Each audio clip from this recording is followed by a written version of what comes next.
There were these first mining activities, and the Brazilian government had absolutely no interest in doing anything about it. I think they were in favor of these invasions.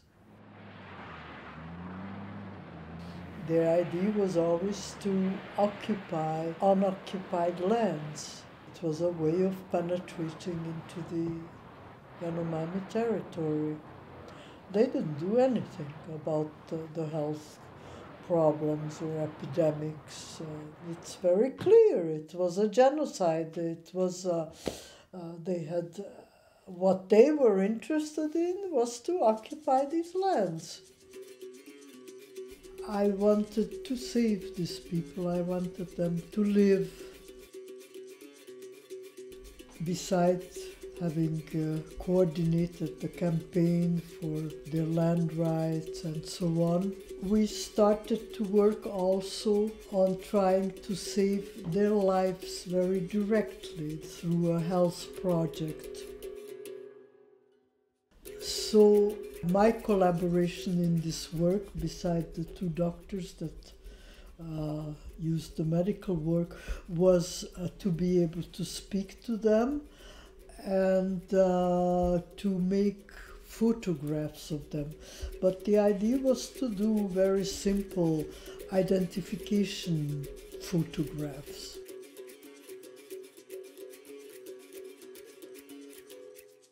The Yanomami didn't used to have individual names, okay? Because the villages at that time were small. People who were related to each other by family relationship. We used a method in which we put numbers on their chests. We hung them on a chain, on a piece of rag, and put these numbers to be able to identify each person who was visited by the doctors and vaccinated. Putting names and numbers on people is something that was not invented there for them. I mean, each one of us also have identity cards with a number and so on. So we used a Western method, but for the Yanomami, it was something very, very funny. They found it funny to put these things on their neck. It was only in the year 2002 and 3 when I started to reorganize all my work that I remembered these cards. These are the original cards. And I found also all the negatives, and there are many, okay? And I decided that it was the moment in which we could speak again about Yanomami health.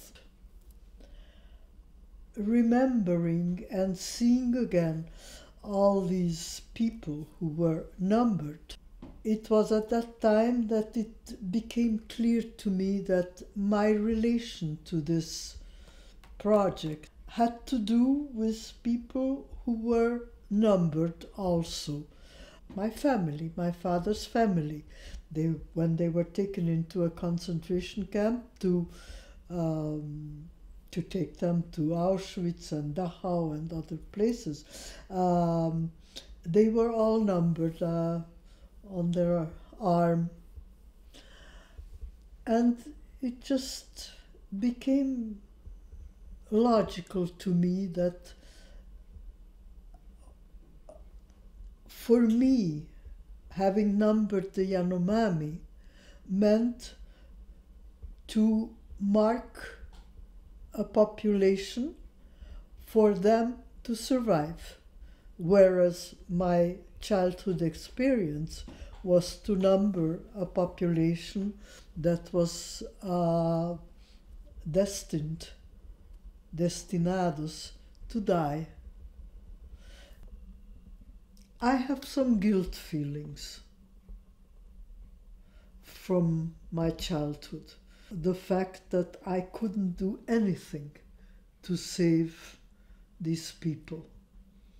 I got so near to the Yanomami because I felt that they were as frail as my relatives were when I was a child. It's something that I just never got over with. And this is something that unfortunately in history repeats and repeats itself.